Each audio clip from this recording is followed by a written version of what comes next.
really decent. What shall we have here? I'm just going to keep walking around. Oh, don't act like you haven't done this before. We've done it millions of times. Yeah, this is like the 4th time we've done it. We can't get a bit bored of doing it. Yeah. Right. William focus. There we go. Lee Howe. Yeah. Hi.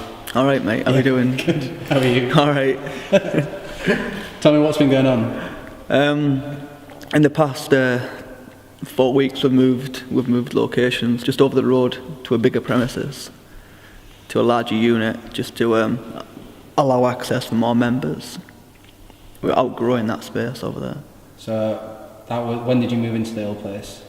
August last year. 8 months ago. Yeah, 8 months ago. Yeah. And so what was the growth like? Numbers. So you started with. Yeah, you started with, you had quite a decent. We started with 20 that came from a boot camp with me, 20 odd people, and then it increased. It increased big through September, October, November, then petered out December, January for the winter months because the box was really cold, and then since February, March it's just started to increase. April, and obviously May, we're in this new unit. Right. So how many have you got now? Do you know? Off the top of my head, Let's pick a number. yeah, I can't really tell you. Oh, okay. I'm not disclosing that. Yeah, just over 100. Okay, right. Yeah. Okay. Yeah, that's good. Yeah. Talk to me about the injury and all that. Oh yeah, so it was a recurrent shoulder instability.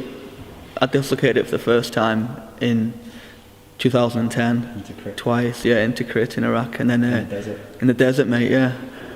And on January. I'll cut that story back in. It's fine. January the 25th, I was doing overhead squats and preparing for the London throwdown, and obviously the open, and it re-dislocated then, coming out of overhead squat. So I had to wait 5 weeks. I got surgery. I had surgery 5 weeks ago, so I'm now 5 weeks since surgery, where the cut in and then stabilised my shoulder. Right. Good surgeon, and then I'm just doing rehab right now, physio, nothing overhead. Got my full range of motion back, which is promising, and then hopefully try and get back to the standard I was at when it happened. Right. So how long do you reckon it's going to be till we see Lee Howe back in full peak? Oh, full peak, including overhead work. I reckon another 6 months. I reckon. Right. Yeah, but they told me I'd been in a sling for 6 weeks, and I was out the sling in 3 days. So we'll see. It's just how Lee Howe rolls. Yeah. Okay, well, have you got anything else you got to tell me? Is there any other news, or is there any? Yeah, we've got some. The coaches have increased. We've got 3 more coaches now. First coach we got through was a guy called David Butterfield. He's competing in the Manchester Games this year. Just qualified for that. Very promising athlete. Who was going to go far as a young lad. We had Chris Parks, who's a fireman who started with me on the boot camp. He's one of our coaches now, and we've got Callum Campbell, another young, fit lad who's going to go far in the next year or so.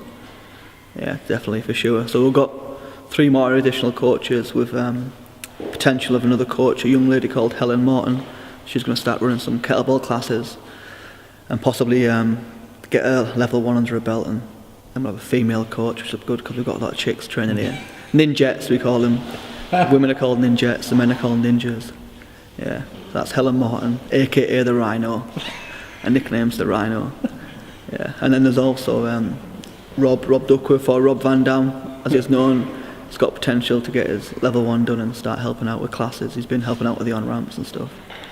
So it's moving quite quick and growing big. Cool.